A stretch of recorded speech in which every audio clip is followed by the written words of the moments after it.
wabarakatuh. Waalaikumsalam warahmatullahi wabarakatuh.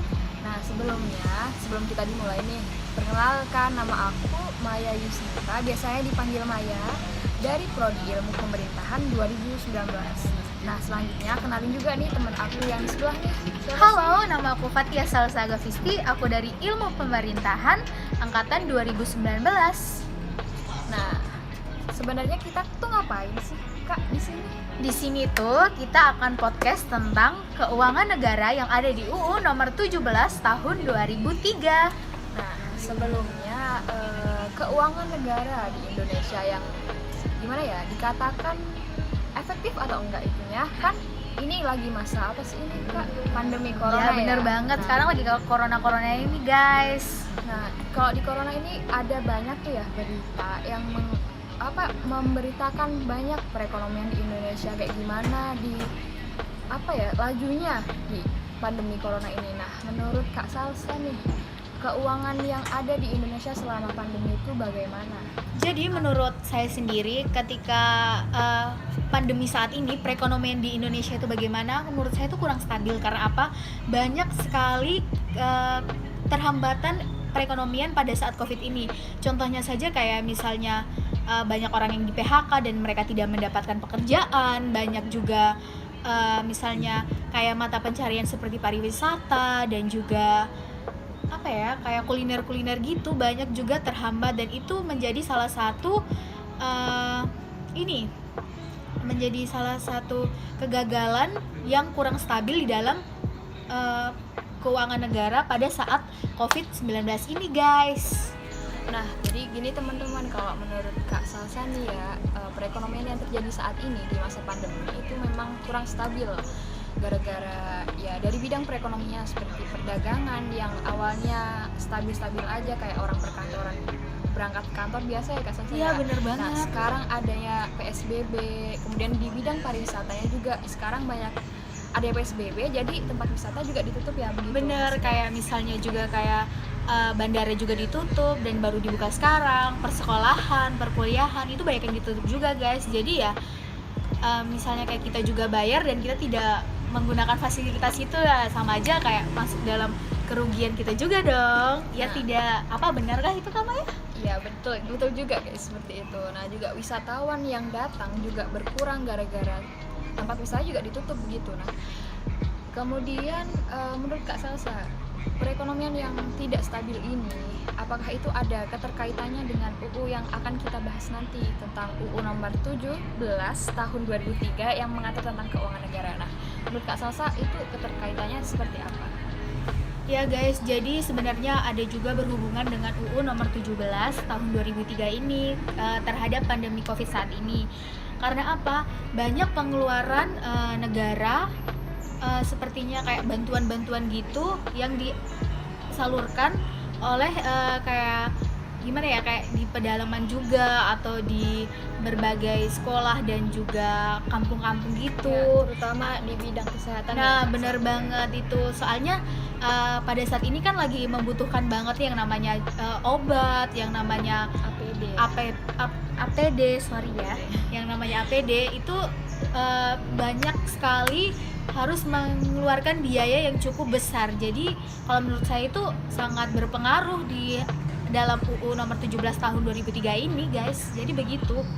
Nah, benar seperti yang dikatakan Kak Salsa tadi.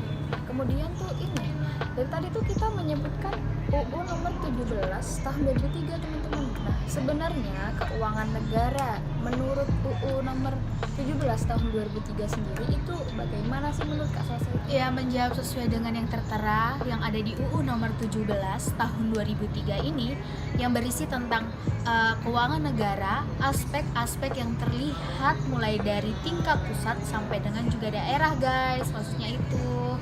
Nah, seperti yang dibilang sama Kak Salsa tadi tentang pengertian keuangan negara, bisa berupa uang atau barang. Nah, salah satunya nih berupa uang ya, Kak Salsa. Iya. Nah, menurut Kak Salsa itu dari uang itu tuh dari mana begitu didapatnya, atau kita mengeluarkan uang itu dalam bentuk apa? Maksudnya kegiatan apa yang bisa mendapat dan mengeluarkannya itu? Menurut Kak Salsa itu bagaimana? Kalau menurut saya tuh kalau misalnya dari kita katakan dari uang itu bisa berupa ekspor, dan misalnya kalau dari barang itu kita bisa berupa impor.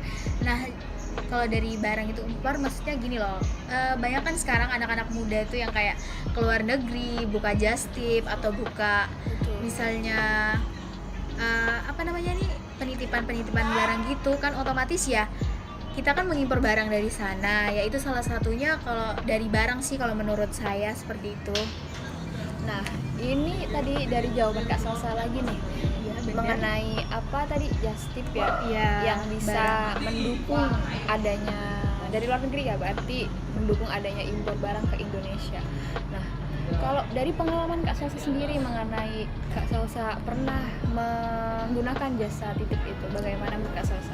Menurut saya sih, kalau menurut saya sendiri ya, nggak tahu kalau untuk orang lain, kalau saya sih worth it sih, soalnya ya harganya ya cukup lebih miring di sana daripada di Indonesia gitu. Jadi untuk pengeluarannya juga, kalau kita mengimpor barang dari luar negeri itu cukup worth it, soalnya apa yang sesuai gitu loh, sesuai yang apa yang kita inginkan juga di sana, dan juga kualitasnya juga bagus. Jadi langsung saja dari pabriknya sana begitu guys. Nah, atau dari store sana gitu. Nah, ini yang mau ditanyain lagi, just tip tentang apa, worth it atau enggaknya ya. Nah, itu menurut Kak Salsa itu kan pasti kalau masuk di Indonesia pasti aja ada yang namanya pajak. Seperti bea cukai ya guys. Ya, menurut Kak Salsa pajak itu bisa mendorong Indonesia untuk memperbaiki perekonomian yang menurut Kak Salsa tadi apa kurang stabil, bisa menyempurnakan ketidakstabilan itu atau bagaimana? Kalau menurut saya apa yang ditanyakan oleh Kak Maya tadi sangat benar sekali. Adanya pajak dan juga bea cukai itu sangat membantu untuk keuangan negara kita, di mana bisa dikatakan kas negara kita itu bertambah lagi ya Kak Maya. Iya, betul. Agar pengeluaran dari negara ini bukan salah satu menghambat untuk kas negara ini berkurang, enggak, tapi walaupun dia berkurang, tapi itu nanti ada apa namanya kayak bea cukai atau pajak itu masuk lagi, jadi kasnya itu bertambah dan juga tidak kosong gitu guys. Jadi menurut saya sih bagus kalau misalnya